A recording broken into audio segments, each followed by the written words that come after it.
कक्षा 10वीं तथा 12वीं की बोर्ड परीक्षा में सम्मिलित हो रहे प्रिय विद्यार्थियों, सुप्रभात।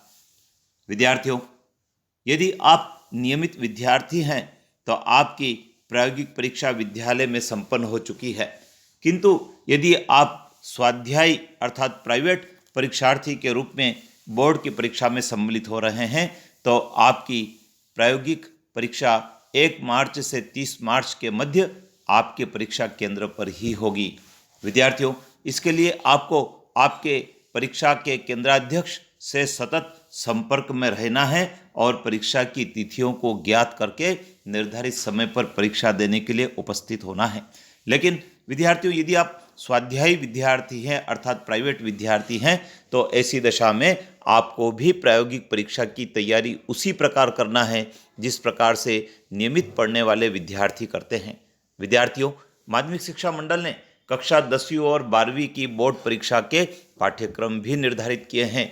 आपको जो निर्धारित प्रयोग है उन प्रयोगों को सीखना भी है और साथ में उसको कॉपी में भी लिखना है, उसकी फाइल भी बनाना है। तो विद्यार्थियों, यदि आप कक्षा 10वीं में पढ़ते हैं तो आपके जिन विषयों में प्रायोगिक परीक्षा होगी उनकी आपको तैयारी करना है। यदि आप 12वीं में पढ़ते हैं तो 12वीं के जिन विषयों में प्रायोगिक परीक्षा होगी उनकी भी आपको तैयारी करना है।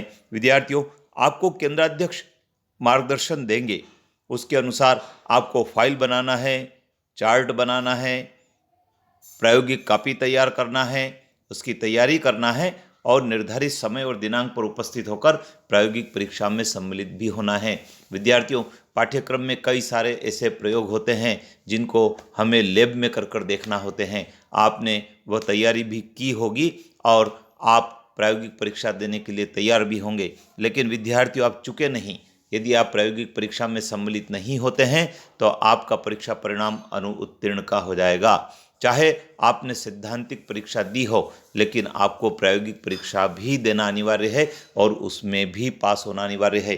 तो विद्यार्थियों, आप आपके परीक्षा केंद्र के केंद्राध्यक्ष की सूचनाओं को ध्यानपूर्वक सुनें, उन्हें नोट करें तथा उनसे पूछ लें कि आपकी प्रायोगिक परीक्षा कब है। उस प्रायोगिक परीक्षा में आप अनिवार्य रूप से सम्मिलित हो और उसकी प्रायोगिक परीक्षा की कॉपी भी तैयार करके अपने साथ ले जाएं। उसमें निर्धारित प्रयोग भी लिखें, उनकी प्रैक्टिस भी करें जिससे कि आपकी परीक्षा ठीक प्रकार से संपन्न हो सके। विद्यार्थियों, आपके साथ और भी स्वाध्यायी विद्यार्थी होंगे, उनको भी आप जरूर बताएं और उन्हें भी तैयारी करने का अवसर उपलब्ध करवाएं। चैनल पर बने रहें क्योंकि इस चैनल पर ऐसी कई महत्वपूर्ण बातें आपको बताई जा रही है जो आपके काम की है और आपकी परीक्षा में सहयोगी भी बन रही है। जय हिंद।